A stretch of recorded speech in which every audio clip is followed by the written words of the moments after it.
Just a quick intro here. This story is a dog rescue story. And since we are called Dogs Are the Best Friends, I think you'll enjoy it. We are crazy for the canines here, and I live in 60 square feet and travel with my dog, which I absolutely love. Not the tiny house part, but it's okay. I don't mind. I can handle it because the gift of that is that I don't have rent and I get to go and see family and loved ones all over the country. Now, this is from last July 2024 when I got to be with my niece in law and my nephew. Jonah and Cassandra live in Israel and they rescued their dog, Sid, and they'll tell you all about it. And I'm excited for that. So please, if you like this, please hit the like button and subscribe. Enjoy. My name's Jonah Rosenberg, as my wife. Hi, I'm Cassandra. We live together in Israel. I'm originally from Virginia in the United States, and my wife's from Florida. We met in Israel when I was serving there in the Army, and she was teaching, and got married 3 years ago. We just celebrated our third anniversary.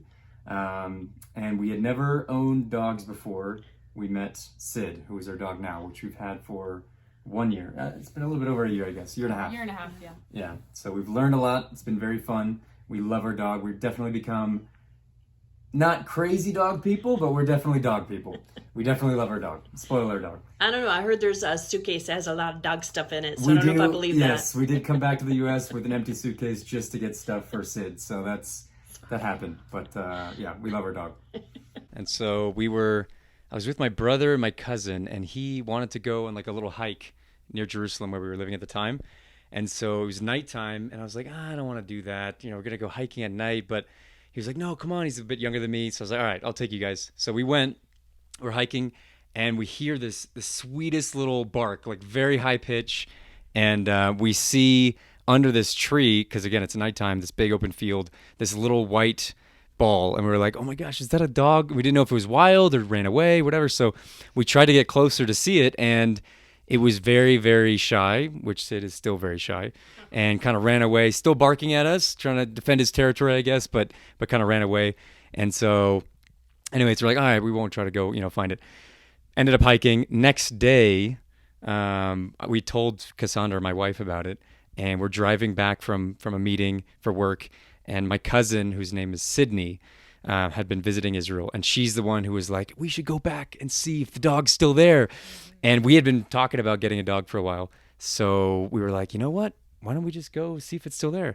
And she had the brilliant idea of buying a McDonald's cheeseburger because she had seen in a TV show that someone was rescuing street dogs and had used McDonald's cheeseburgers.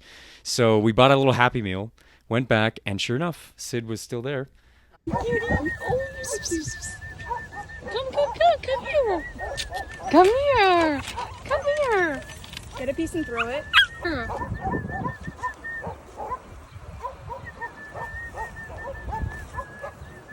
my gosh, I can't believe this. Come here. But you gotta throw it so it can see it.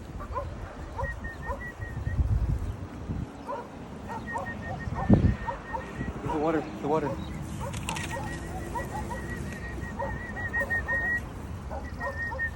Bring it a little closer. Here. A little closer. Here, Don't Jonah. give it the whole thing though. Here, put the water in here.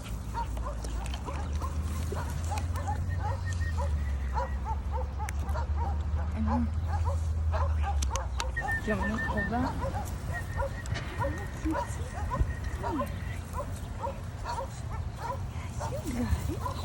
Oh my god!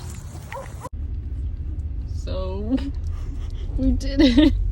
I feel like this is like one of the coolest things we've ever done. This Taking is him the to the coolest vet. thing I've ever done. And you were there at the time. I don't know if you want to share that part. Yeah, it wasn't just Sid that was there. It ended up being a few other wild dogs that were there. So that was a little bit intimidating. Wild dogs are very common in Israel and you don't want to mess with them. And so at that point, we all kind of were intimidated and we thought we should leave. We shouldn't be trying to rescue a puppy right now. And they were all barking at us and everything. Okay. So we heard the barking and all of us, the three of us, it was me, Jonah, and our cousin Sydney, we thought this is now dangerous. It isn't just rescuing a puppy. This is now big dogs and they're angry. So maybe we should kind of forget this spontaneous idea, even though we came prepared with the McDonald's. But then all of a sudden, as soon as we're starting to walk away, all of the big dogs just ran away. And little Sid, the little puppy, was just on this hilltop just looking at us, and then all of a sudden he started running to us, and then immediately all of us were excited and thinking, okay, this is actually happening. So we took out the McDonald's cheeseburger and we started to rip off little pieces and kind of like throw it, and he walked just a few yards. He like was running just a few yards from us, but still a little bit apprehensive whether he should come all the way to a bunch of humans. And so he took the little pieces of the McDonald's cheeseburger, and then he came right up to us and just took the McDonald's cheeseburger and drank water from this little bowl. And then we had like a kind of a jacket blanket that we picked him up. Jonah picked him up and we went to the vet. And he had no signs of like being domesticated. It was no chip or anything, and covered in a lot of bugs. Poor guy. He had like his ears had the really big ticks in them and everything. So it took a few weeks of, medicine and kind of getting him used to eating kibble and everything like that. But yeah, it was a crazy day, very spontaneous, but also exciting and very rewarding. Sydney, his full name is Sydney. We call him Sid after my cousin who was there with us named Sydney. So she got the honor of having a dog named after her. I don't know if that's, but she liked it. So it was partly her idea, I think. But no, he is a Canaan dog. So it's kind of a rare breed, but they say that he's one of the oldest domesticated breeds of dog. So he's probably mixed with something else. We're not sure exactly what, but mostly Canaan dog. And they're shepherding dogs, so very smart. Definitely attach themselves to one or two people. But if he feels like you're in his pack or in his herd, he's very protective. So he barks a lot. Very high energy dog. Because he was on the street, we think he might have been abused. And so he's got a lot of he's a very scared dog with people, especially. It takes a while to warm up to people. But he's a lot of fun, very sweet, very affectionate once he gets to know you. He's very guarded, but once you earn his trust, he's very, very loyal, sweet dog. Yeah. It's interesting because besides being married and then later on when we have kids, probably I'll learn this more, but selflessness, just having to wake up early. Also because he is a dog that has a lot of anxiety, having to just be sensitive to how he's feeling and not try to force him to calm down, because you can't force a person or an animal to feel calm. You have to just be attentive to what they're feeling. So just really learning how to take care of him and love him and kind of nurture him, to help him get over whatever traumas he experienced before we had rescued him and help him feel safe and everything. So he's definitely taught me a lot about selflessness, those early mornings when I don't want to wake up, going on those walks and everything, but realizing it's so sweet to have that time. It's just me and him and it's quiet out and it's just the birds singing and we go on our morning walks together. So I've really loved that part of my relationship with my dog, what he's taught me. So we rescued him, and I think we had him for a month. And then the crazy thing was I needed to have shoulder surgery. And so while I had shoulder surgery, we actually found a professional dog trainer in Israel, who served in the elite commando canine unit in Israel. And so another cool thing about Sid and the Canaan dog is that they were the first breed that the IDF, the Israeli Defense Forces, used for bomb-sniffing dogs and for combat dogs. Now they use Belgian Shepherds, and so during my service, I worked a lot with Belgian Shepherds. But Canaan dogs were the original IDF, commando dogs. They're very smart dogs. So anyways, we found a trainer, professional, who had been an officer in that unit. We left Sid with him for about a month. And when we came back after my shoulder surgery, we could already tell he had learned a lot. I mean, the first month we had him, we taught him just to be on leash, crate training, some of those basic things. Potty training was the big one. That took a while. And he learned it pretty quickly, I would say. But a month with a professional trainer every day definitely taught him a lot. And he knew all the basic commands very well. And then we have another trainer in that same unit, actually. He served in the same unit and now is doing it privately. That we're working with. So that's helped a lot. For first-time dog owners, it has helped us tremendously to have someone who has a ton of experience does it professionally, and has worked with difficult dogs like our breed. So dogs that can be more aggressive, making sure you actually train them well is, I think, essential. And we've seen, I think, some dogs that are definitely aggressive breeds, and you can tell that the owners have not trained them or done anything. Yeah, and that's very scary for us even. So we made sure that we've learned a lot, studied a lot, worked with him a lot, and then had professionals work with us.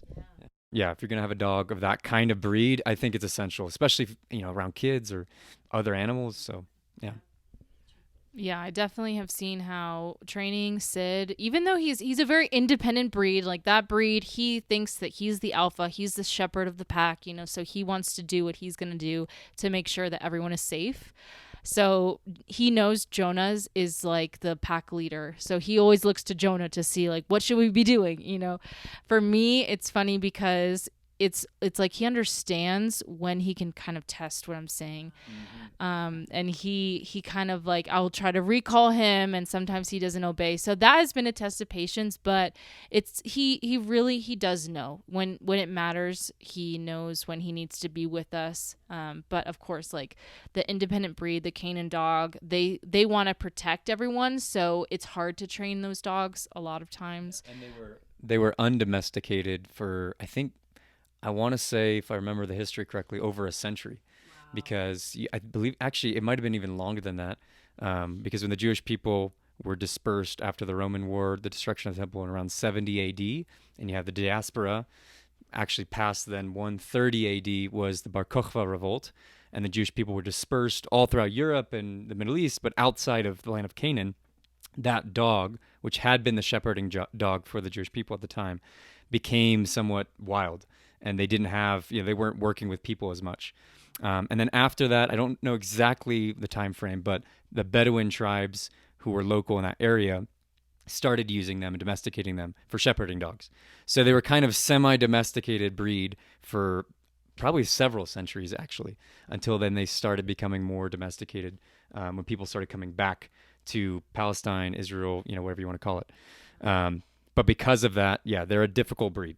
So it makes a big difference having professionals help you with training. And we're still training him. He's only a year and a half old, so.